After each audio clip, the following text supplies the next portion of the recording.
এই জানমণি আগতীয়া ৰিচাৰ্জ ধান অলপ কৰিছিলে, চাব আহিছোঁ। যিহেতু বতৰ বৰ ভাল নহয়, তথাপিতো আৰু অকল খেতি পাতিলে নহ'বতো, কেতিয়াবা মাজে সময়ে খেতি পথাৰবিলাক চাই থাকিব লাগে, চৰাই চিৰিকটি, হয় নহয়? সেইকাৰণে চাওঁগৈ ব'লক, ৰিচাৰ্জ ধান এইবাৰ প্ৰথমবাৰ কৰিছোঁ, কেনেকুৱা হৈছে। বেছি নহয়, এবিঘা কৰি চাইছোঁ দেই, ঘৰতে খাবলৈ হয় নেকি। আহক চাওঁগৈ ৰিচাৰ্জ ধান কেনেকুৱা হৈছে।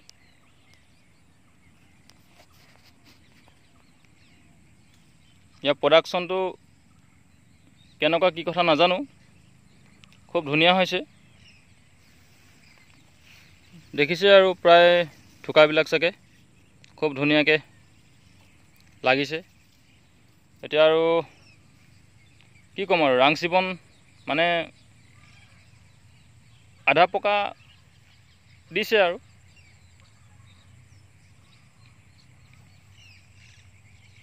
সোণবনীয়া হৈছে আৰু।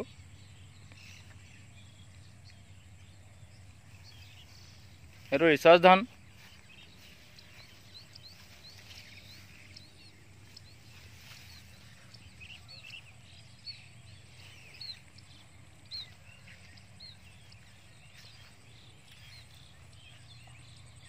ধানৰ লাগনটো কিন্তু মজা দিছে।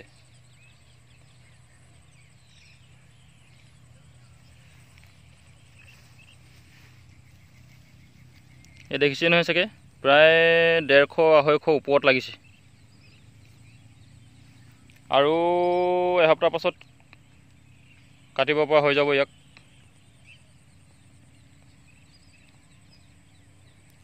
এইফালে আছে আধা বিঘা আৰু এইফালে আছে আধা বিঘা। মানে পোনপ্ৰথম কৰিছোঁতো, এবিঘা কৰি চাইছোঁ আৰু কি হয়। এফালে ধান কাটি আৰু এফালে ৰুবলৈ দি দিম। এতিয়া কঠীয়াতলি এনেকৈ চহাই থোৱা হৈছে, যিহেতু এইবিলাক ৰঞ্জিত, গয়া, মচুৰি কঠীয়াতলি আছিলে।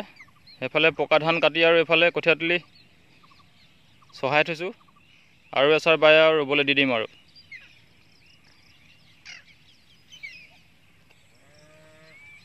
এইফালে আছে ৰিচাৰ্জ ধান। যিহেতু ৰিচাৰ্জ ধানৰ এইবাৰ প্ৰডাকশ্যনটো মানুহে প্ৰায় কৰিবলৈ লৈছে, মাৰ্কেটত খুব ধুনীয়া ছাপ্লাই গৈছে, গতিকে ৰিচাৰ্জ ধান কৰা হ'ব এইবাৰ কঠীয়াতলিত।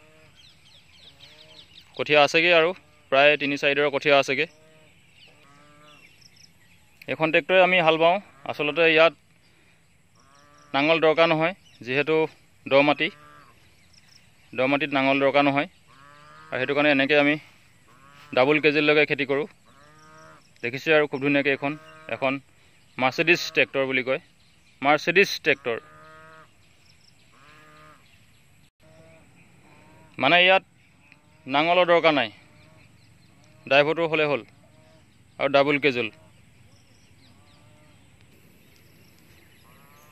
আচলতে এতিয়াও জানমণিয়ে খেতি সামৰা নাই, এতিয়াও বহুত খেতি বাকী আছে। নিশ্চয় দেখিছে আৰু এয়া পথাৰলৈ অহা ড্ৰেছ, এনেকৈয়ে আচলতে পথাৰলৈ আহিছোঁ।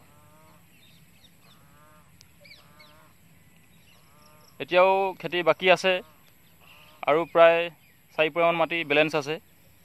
যিহেতু নিজৰ মাটি নাই, আনৰ মাটি আধি কৰোঁ, তথাপিতো খেতি সামৰাকৈ নাই। সামৰিলে ভিডিঅ'বিলাক এনেকৈ আপডেট পাই থাকিব দেই জানমণি। যদি ভিডিঅ'টো ভাল লাগে আৰু যদি কোনোবাই চাই ভাল পায় আৰু এটা ছাবস্ক্ৰাইব, এটা লাইক, বেল আইকন বজাই দিব আৰু দেই।